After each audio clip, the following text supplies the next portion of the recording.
Welcome to the show that has little to no meaning and makes little to no sense. It is the show where you can expect the unexpected. This is nonsensical talk on the air and in the cloud. Those crazy hosts will talk about anything and everything. And now, from their home studios in Middle Tennessee, here is your hosts, Alan Robertson and Joey Smith.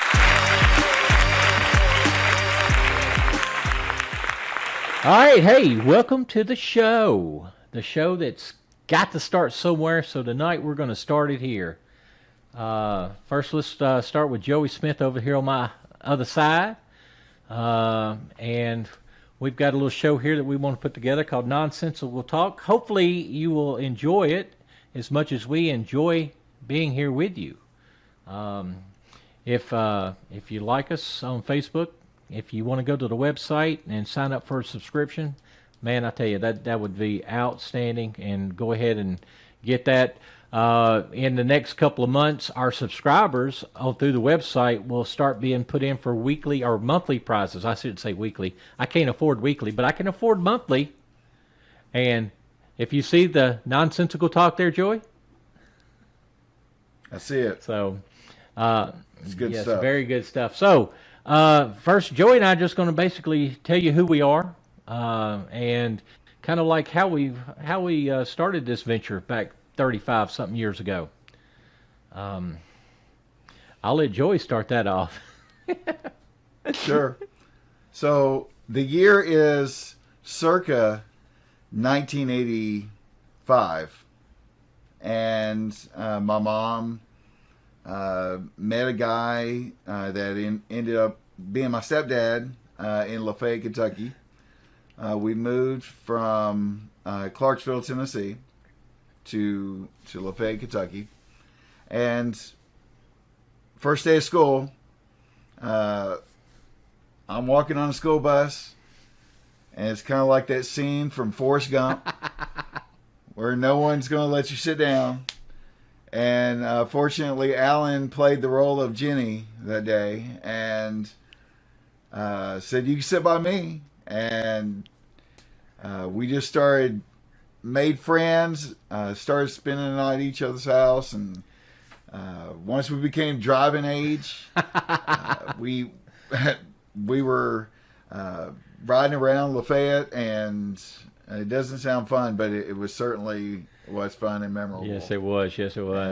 And, so, Alan, after we got driving age and it was time for us to grow up, what else did we do at the same time? Oh, man. Let's see. When we graduated high school. When we graduated high school, we ended up joining the military shortly after that. But first, we mustn't forget our dance moves that we used to have with Booty and Bucko and the whole crew from that. It's kind of like we had a couple of summers before we decided to all ship off and join the Navy. But Carpenter. Yeah, Carpo. Don't forget Carpo. He another character. Yeah, we used to have a lot of fun going out there and hanging out at Bucko's house.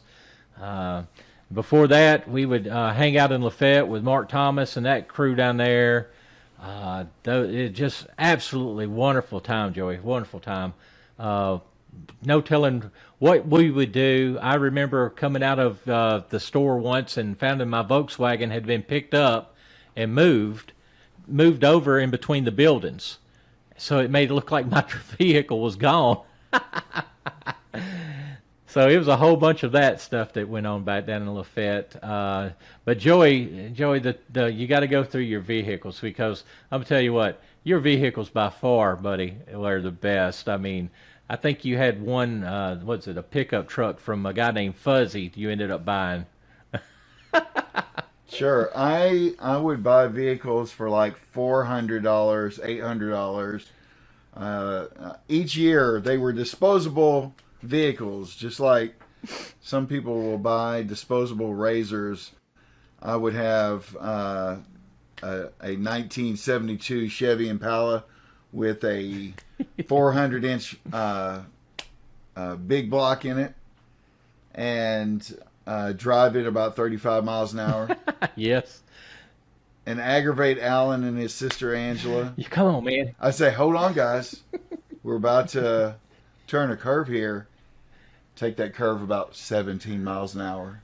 Yes, my gosh. But what Alan's talking about is when I got 17, that Chevy Impala was brown. It was doo-doo brown. Yes, it was. And so I wanted something a little bit cooler. I didn't realize I had a cool car because of the motor in that thing. So a guy that used to drive a school bus named Fuzzy was selling his Chevy 1976 Chevrolet, and it had 3 in the column, shifting gears. So people would see I've got 3 pedals over there. They're like, where's the gear shift? I'm like, you shift it here. And you don't see those very often. A 3-speed in the column. And so then, of course, my senior year, I had an Oldsmobile Starfire, light blue, baby blue. Baby blue, I love it. And our friend Booty, he'd say, get in the Starfire, let's fire it up. And it's almost like, let's get this thing stuck.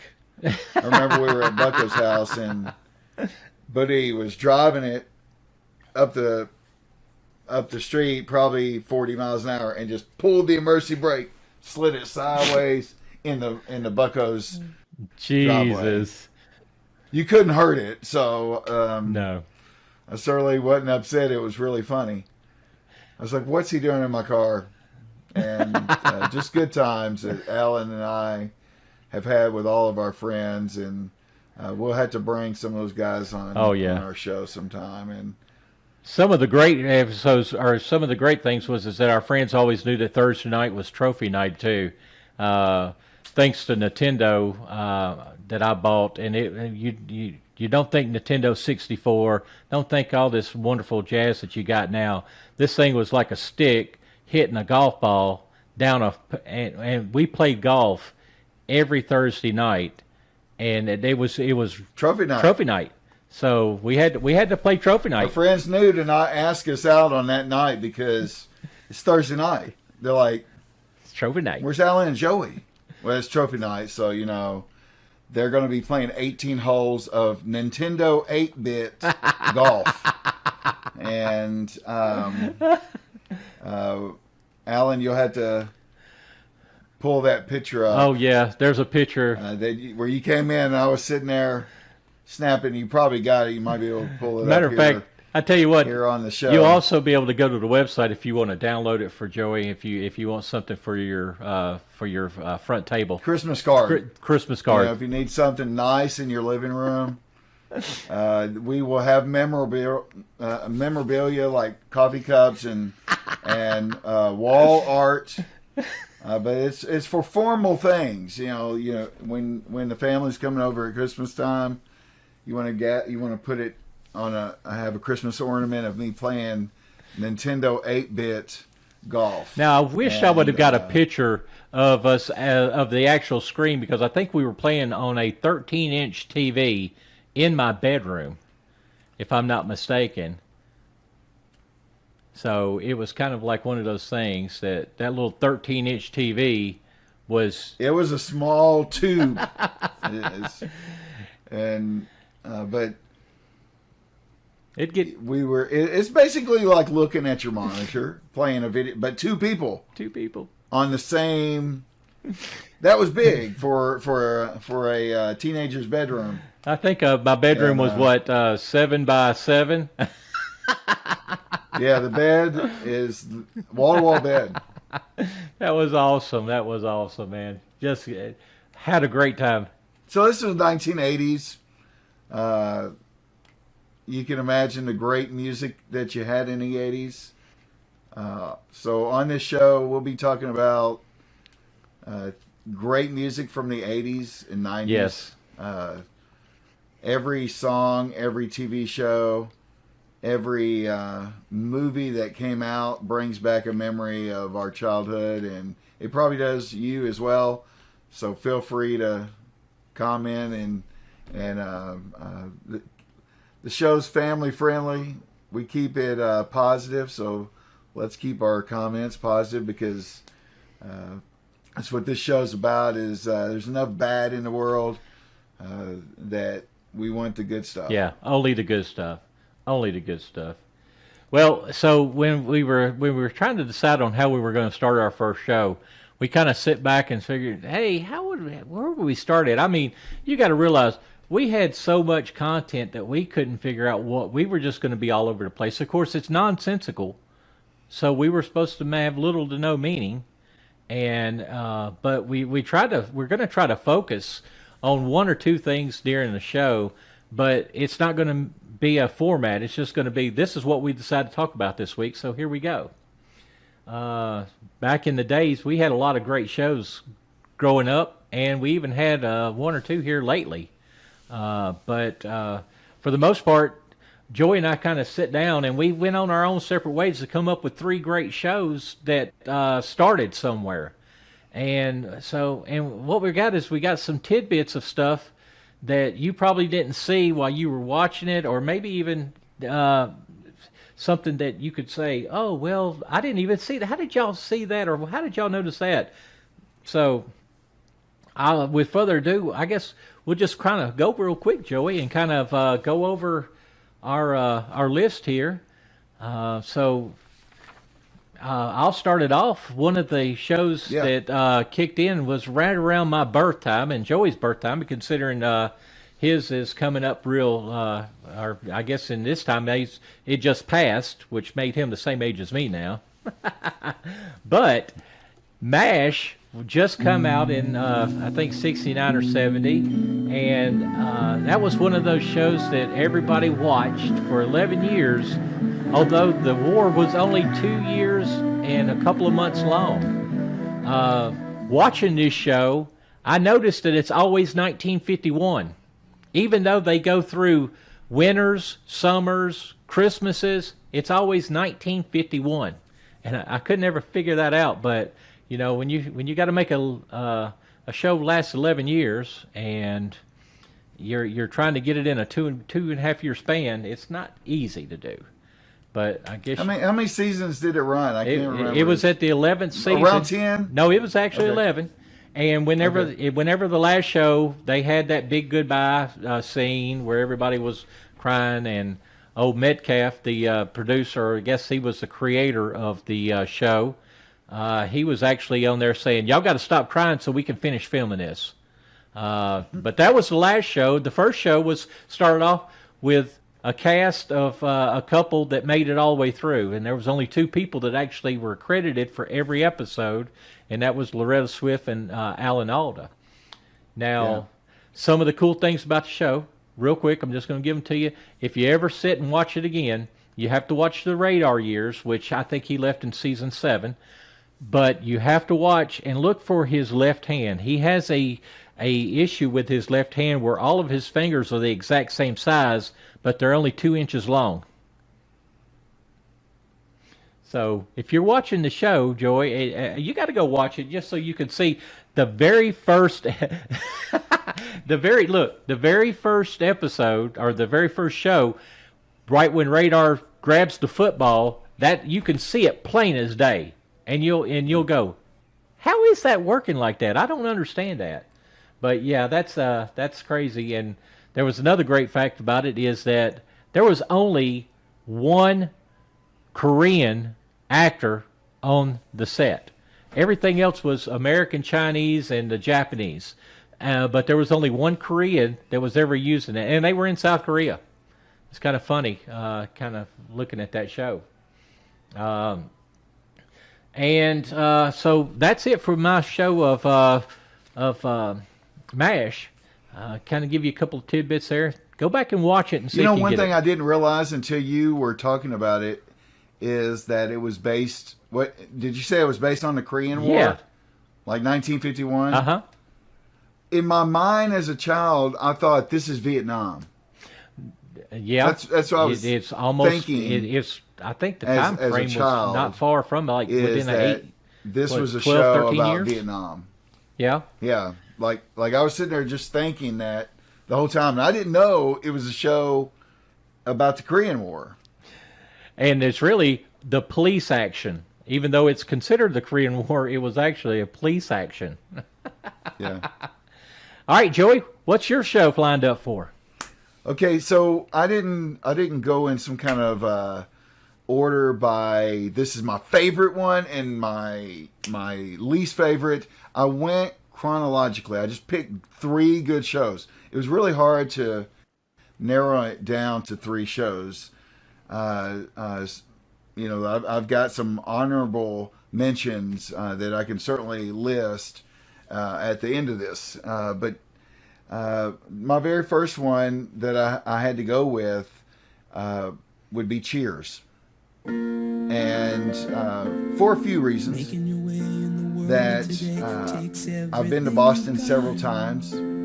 Every time I go to Boston, I want to go to the Cheers restaurant, either the one by Faneuil Hall or the one that looks like Cheers from the TV show when the music comes on. Making our way in the world today takes everything you got, and it shows that outside exterior of Cheers, and so I go to either one or both of those whenever I go to Boston.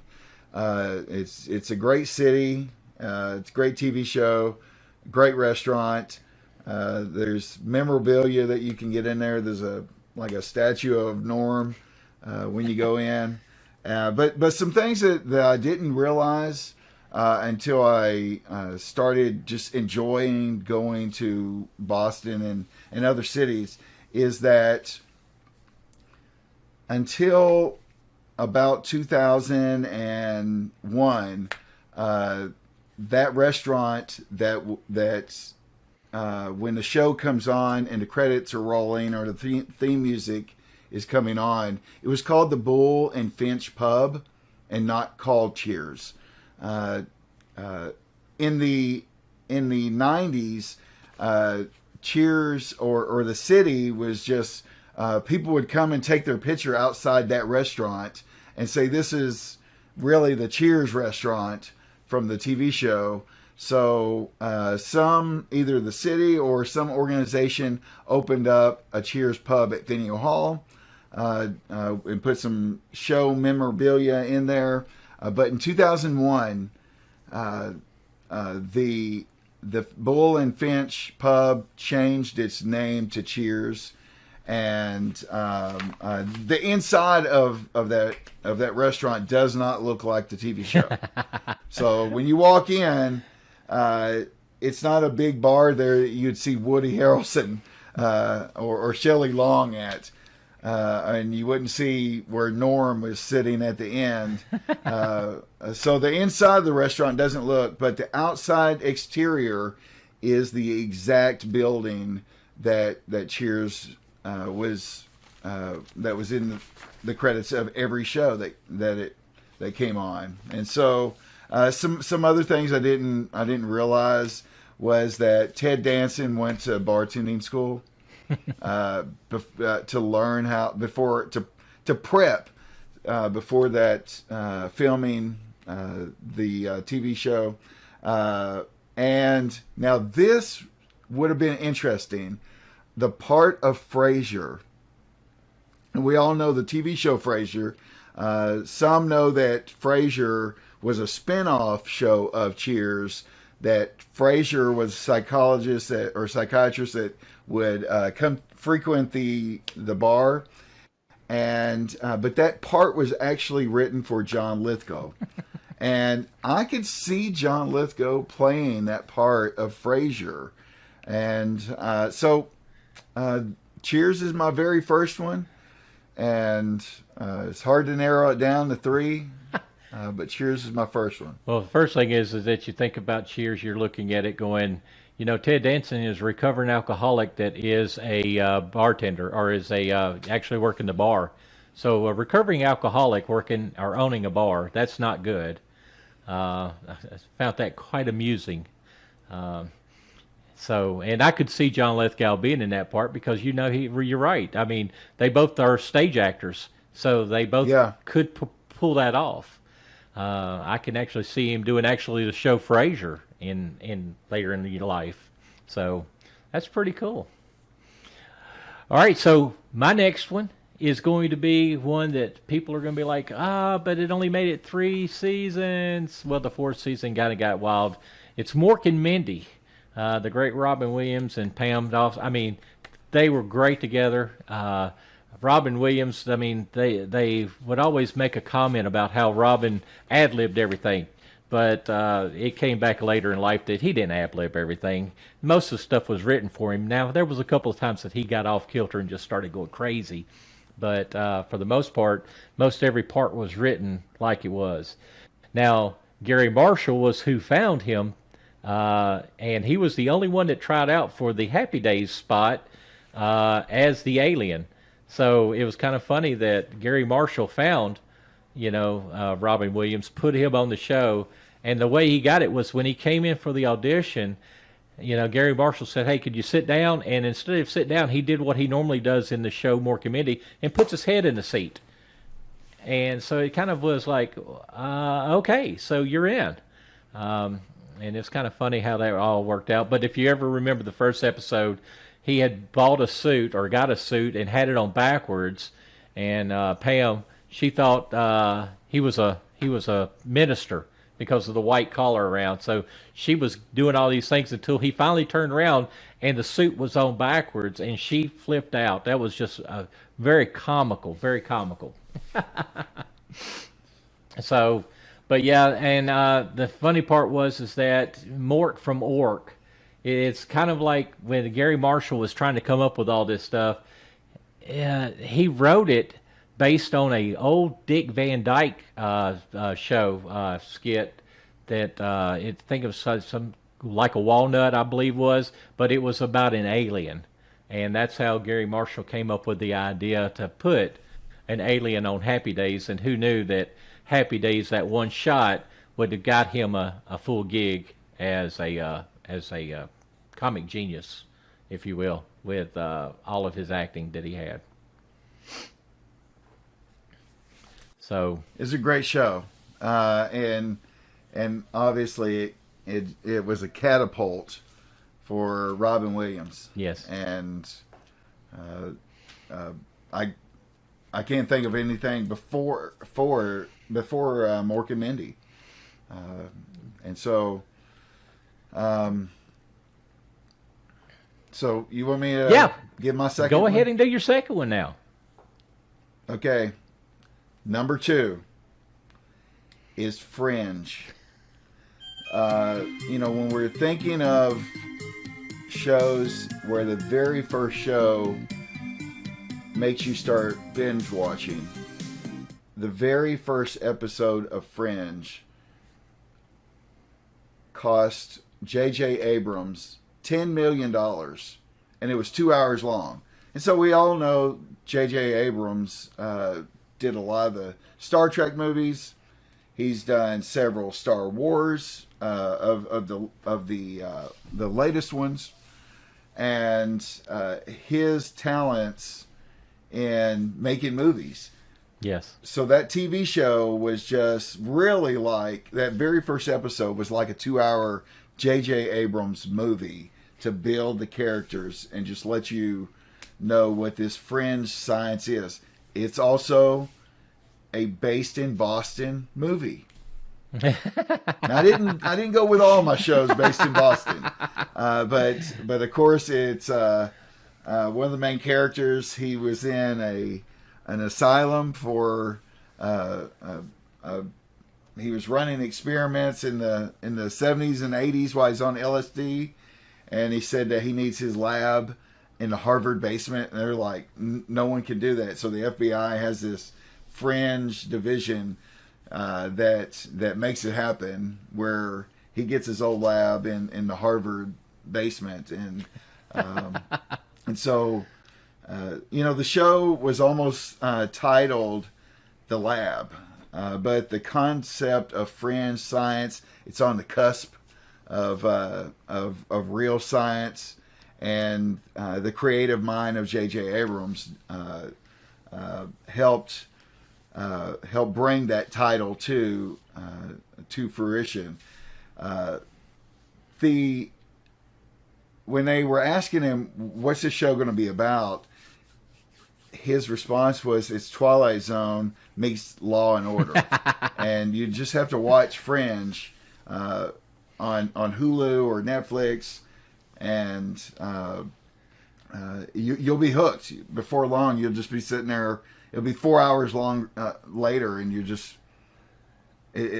each show is just building from that very first 2 hour movie, really. But one, without spoiling Fringe, in some of the later seasons, Leonard Nimoy plays in the movie, and he came out of retirement. This is how much he liked J.J. Abrams and his style of producing and directing, is that Leonard Nimoy came out of acting retirement just to play this character on Fringe, and that was his last work before passing away. Was the TV show Fringe, and I'm really trying to not spoil this, Alan, but I've got to say this one part. There's this one episode where you get like on an elevator, and it takes you somewhere. And all of a sudden, when you get off the elevator, you feel a little bit woozy, and you're not sure, but you think you might have gone to another dimension. And so when they get off the elevator, they look out the window at the New York skyline, and they see the Twin Towers are there. And then they turn around, and Leonard Nimoy is like, "Hello, I'm William Bell." And that's how his character enters. I love the it. show. Is you're like, "Oh my gosh, I love this." And so that's like one of his first lines in the show, is that several episodes is where they're just talking about this guy Leonard Bell that used to be Peter's dad's partner, and so it's a great show to just sit there and just binge watch, and you'll just kind of watch it for hours.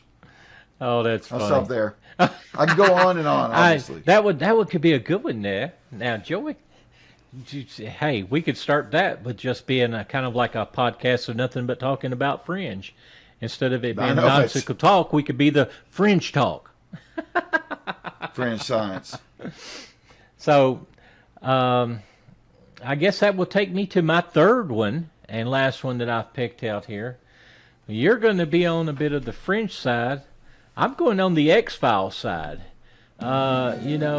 Who would have thought that a character like Fox Mulder and Dana Scully chasing little green aliens would have made it, 2 motion pictures and 12 seasons? Because I think the 12th season, they kind of came back and did another one like 10 years after the others had all stopped.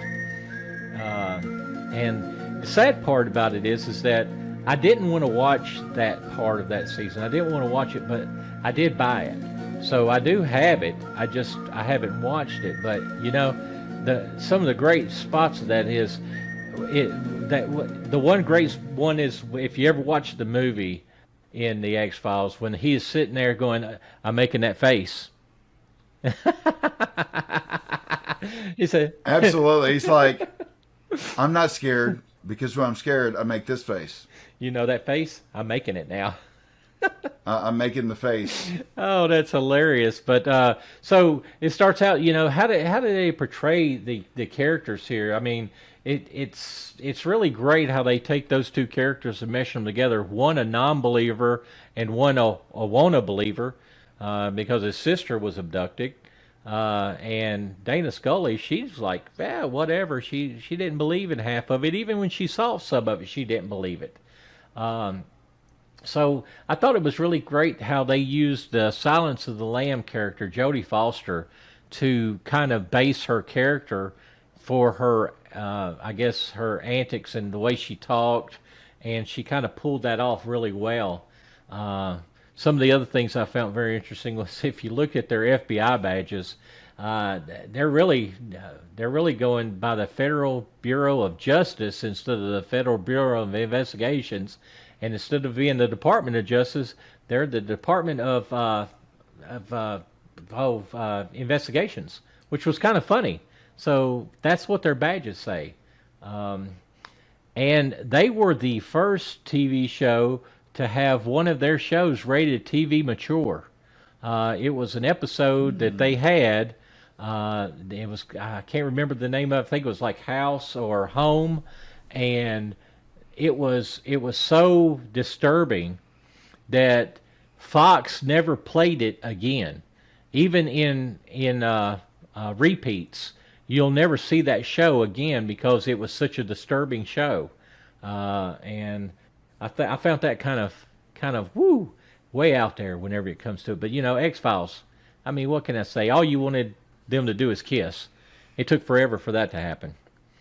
And then they had a child, and the child ended up disappearing. So I don't know.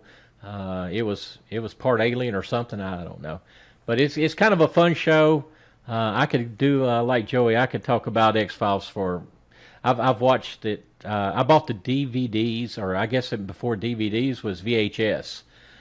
So I had the VHSs, and then I went to the DVDs, and then before Blu-ray, I just went and bought it on Vudu. So I own it, so I can watch it whenever I want, and it's a great show. So, all right, Joey, what is your? What was the saying of X-Files? I want to believe the truth is out there. Oh, the truth is out there. And I wanted to have that poster. I really did, but I could see that. I can see that in your room there. It'll be. The truth is out there, right here. Of course, what I really want is I went to a birthday party this weekend, and oh my God, the kid got a globe that was a Spider-Man head. I want that lamp. But that's off subject, right? That's off subject. Oh, so anyways, Joey, I guess you'll end up with your third show here. So my third show. Now this is off the cuff here. I've got to go off road a little bit, and it might throw folks a curveball. But my third show that has a really good first episode that makes you start watching the show is it's called What We Do in the Shadows on FX. It is a American mockumentary comedy horror movie. It's created by Jermaine Clement. He played in several things and has directed several TV shows and movies.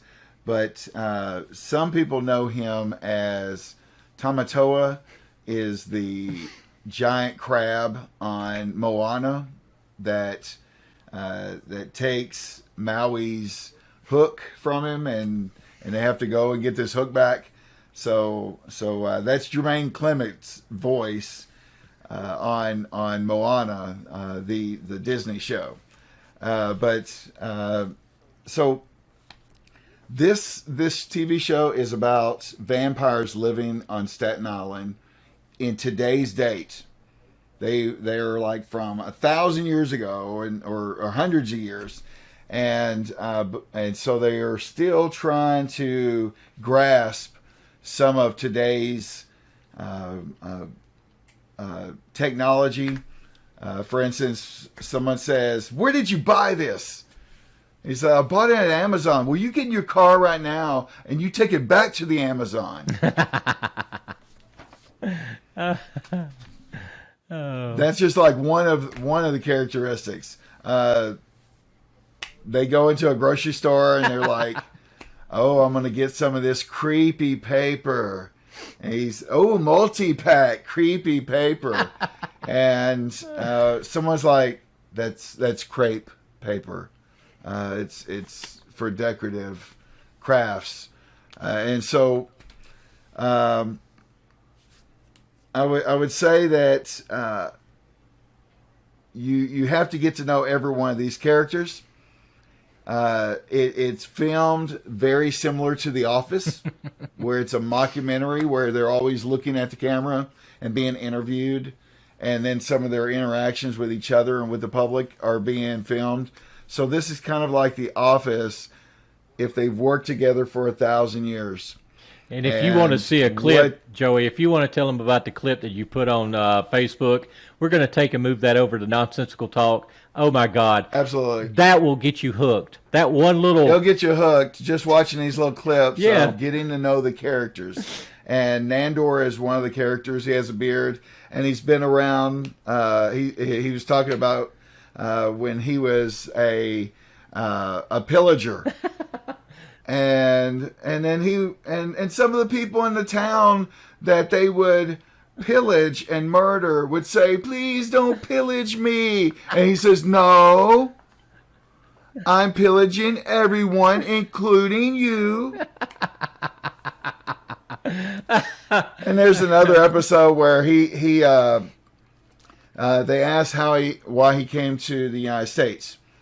And he says, "In 1992, I was trying to seek citizenship because of 5 reasons: Johnson, Jordan, Byrd, Barkley, and Ewing." The Dream Team. And he has like all this memorabilia of the 1992 Olympic basketball team in his like room. He has like a Dream Team jersey of Michael Jordan. And so they take like some of today's things and it makes them, they like it or they dislike it. And,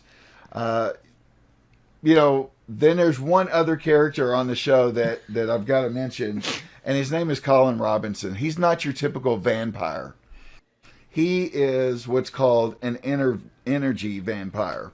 He either irritates you so much that he sucks power out of you, or he bores you so much that he sucks power out of you. And so an example of where he would bore someone is that he's in an office setting and he goes over to the cubicle of a guy and he's like, "I'd like to pick back up on our conversation yesterday about Q-tips. Science says that we shouldn't put something smaller than our elbow in our ear. So I think the pendulum's kind of swinging the other way on my feeling towards Q-tips." And the guy at the desk is kind of just like, his energy's just draining. Or Colin will get up like with a pencil sharpener and go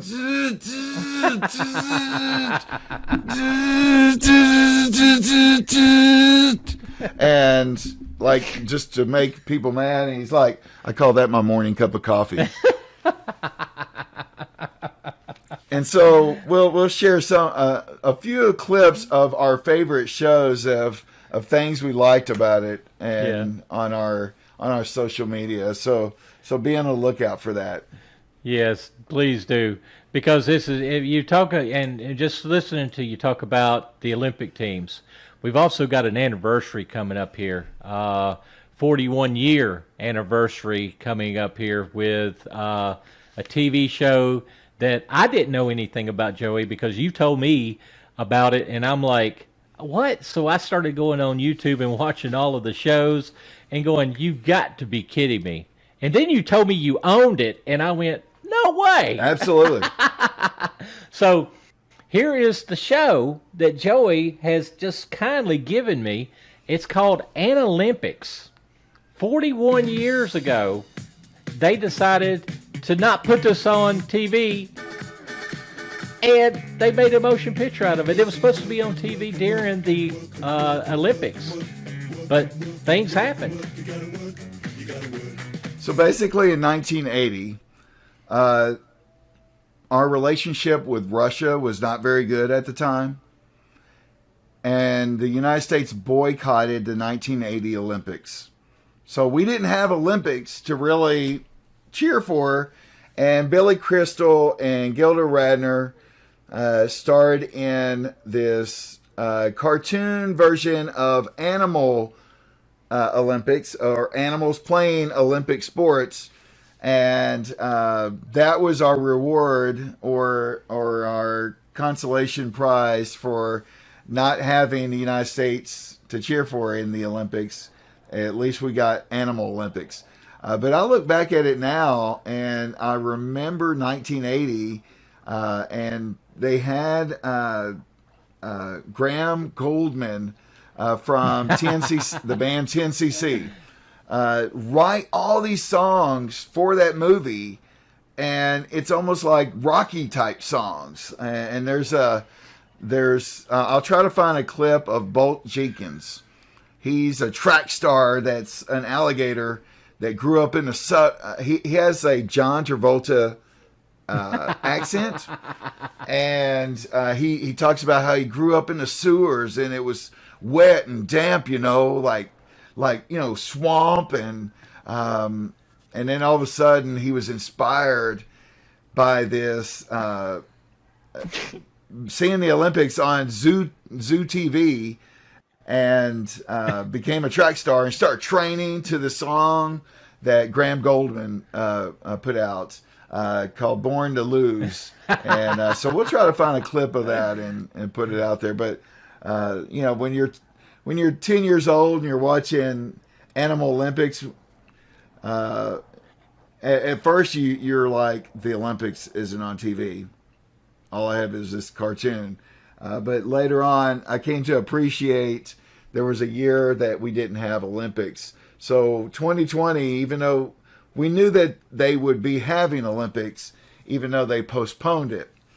But in 1980, that was the year the United States did not have Olympics. And so Animal Olympics, you'll have to look up some of the clips on YouTube, and we'll share some of them. Oh, yeah. You got to think also, for everybody that doesn't know who 10cc is, you'll know if you're our age. All you got to do is go to YouTube and put 10cc in and listen to some of their songs. You'll be like, that's who did this? So, yeah, definitely. I'm not in love. And I kind of like Little River Band. Like, you're like, I didn't know Little River Band sung that. Yeah. That is awesome. But, yeah, so great show. Like I said, I didn't know anything about it, Joey, until you told me about it. So I was kind of like, this has got to be fabtabulous. And guess what? It was. And just to know that it was made, I think the entire show's on ago, YouTube, and that they were thinking about that, and that not only did they rob us, or I guess they wouldn't rob us if I didn't know that it was there, but they came out with it the following year on cinema because they didn't put it on TV because there was no Olympics. Yeah. So NBC's loss, our gain, and that's awesome. All right. I wished, thinking about all the good times we had, I wished that back in the good old days, I wished it was the good old days. I wished I knew it was the good old days back then because, Joey, that was some great times, but you can't have good old days now. It reminds me of a song by Ben Rector, and that it's called Old Friends, and basically the song is, the premise of the song is that you can make new friends every day, but you can't make old friends. And Alan, you mentioned before that there's folks out there that if you want a show like what we have right now, you need to make a friend right now.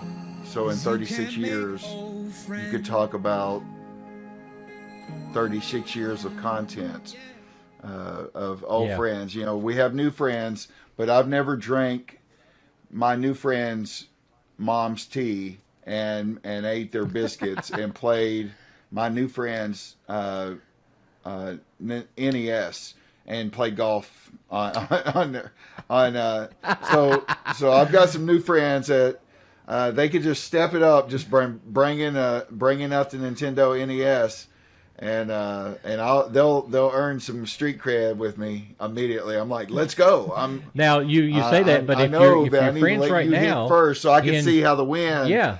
So I can see how the wind affects your golf ball. And but Ben Rector, maybe we can get him on the show one time because he has some great music. He's in Nashville. Yes. And you know, if you've not traveled to Nashville, if you're listening to us from outside Nashville's a great vacation. Alan and I, we live in Middle Tennessee, and there's some great stuff in Tennessee. And come and see us. And so, but Alan, you know, that reminds me of our very first vacation.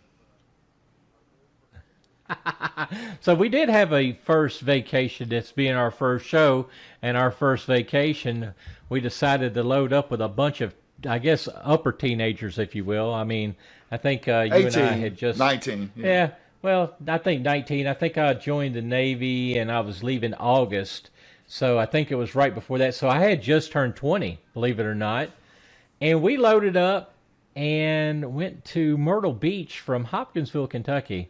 And if you don't know how far that is, that's like a 10-hour drive. And here we are, Myrtle people. Beach. Yes, Myrtle Beach. 5 people loaded up in a car. Had 2 vehicles.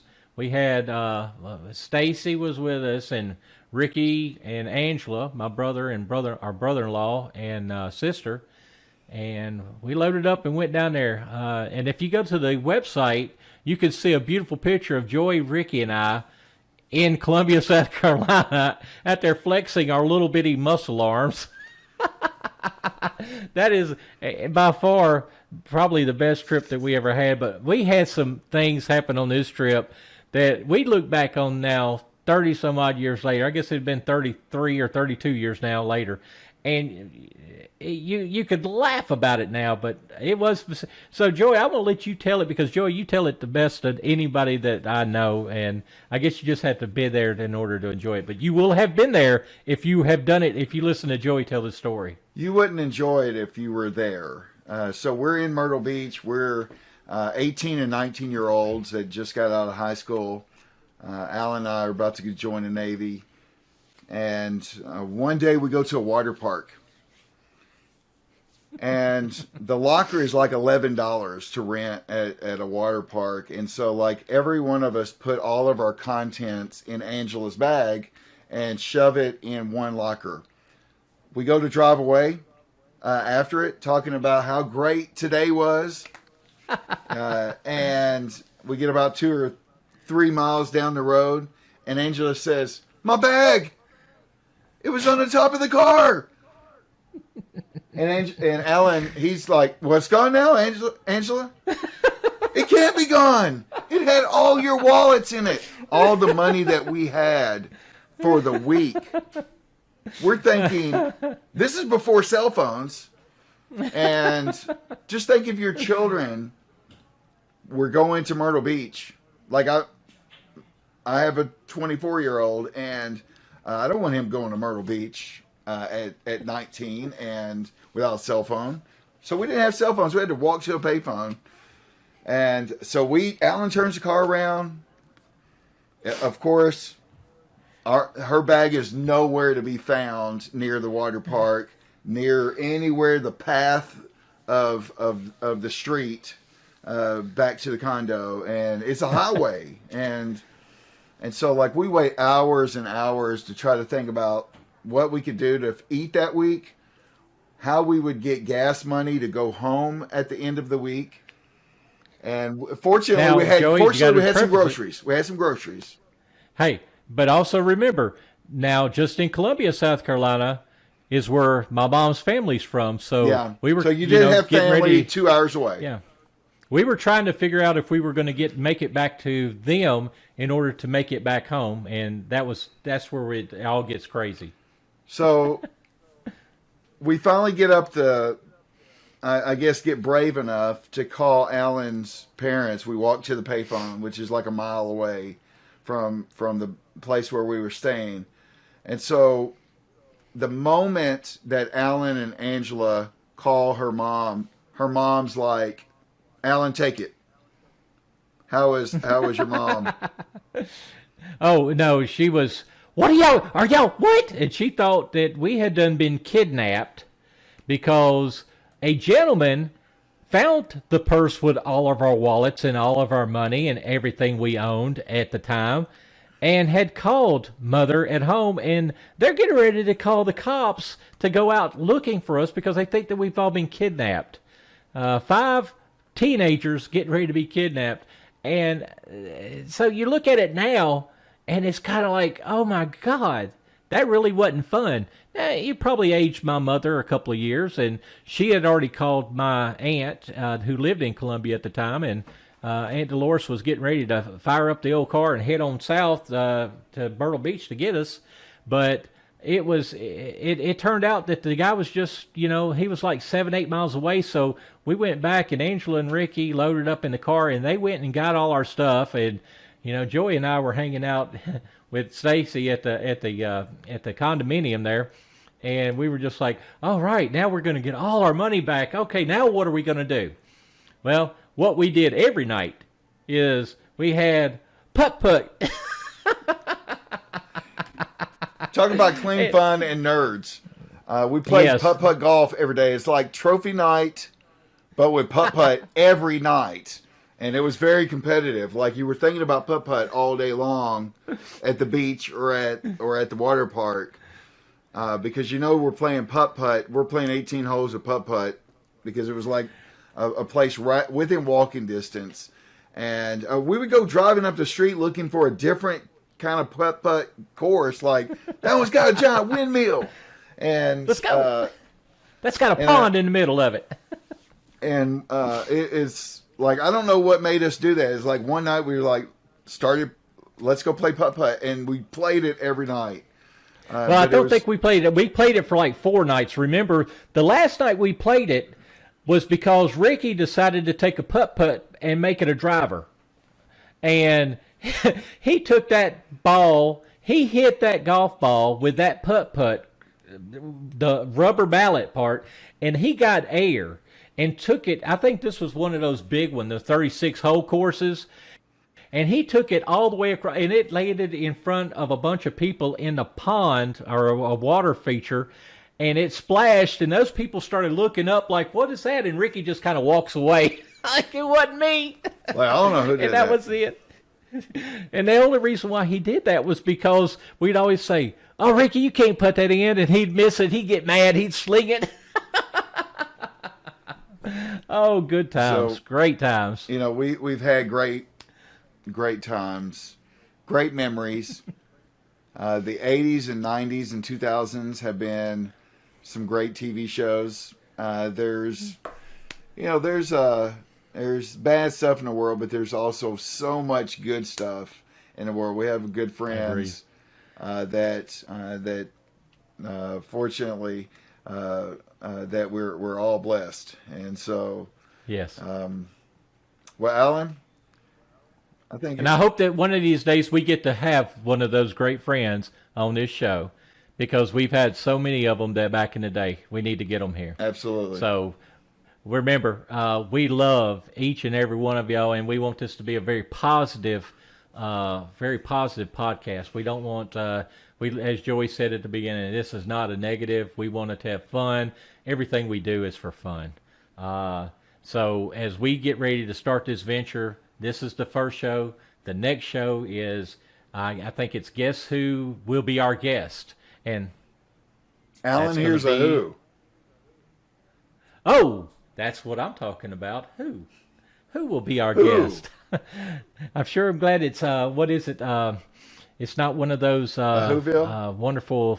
Yeah, Whoville. Yeah, come on down to Whoville. Whovilation. So Next year might. I don't know if we're allowed to use Whovilation or the Whoville, but as long as we don't publish, we don't make any money off this. So this is just you wouldn't get anything. You might get like one earbud. One's broken.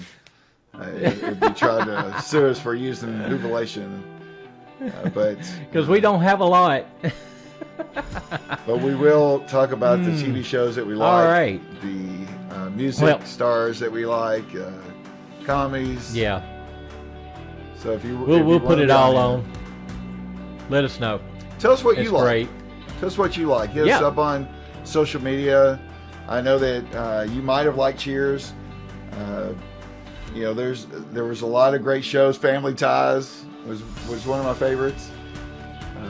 Tell us what would be your top 3 shows that you like. And any media that you want to go with, social media, we're there. And don't forget to go to our website, www. And guess what? You don't have to use the www, Joey.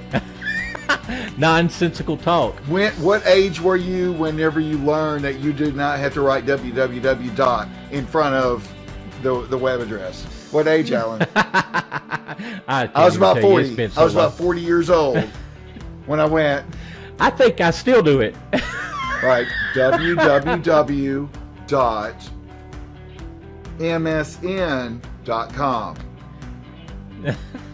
www.google.com. I was about 40 when I realized you can just write google.com and hit enter and just go to that website. You don't have to put the 3 W's there. And look, if you want to email us, email the show. It's hosted at nonsensicaltalk.com. Don't forget nonsensicaltalk.com. That's easy for you to say.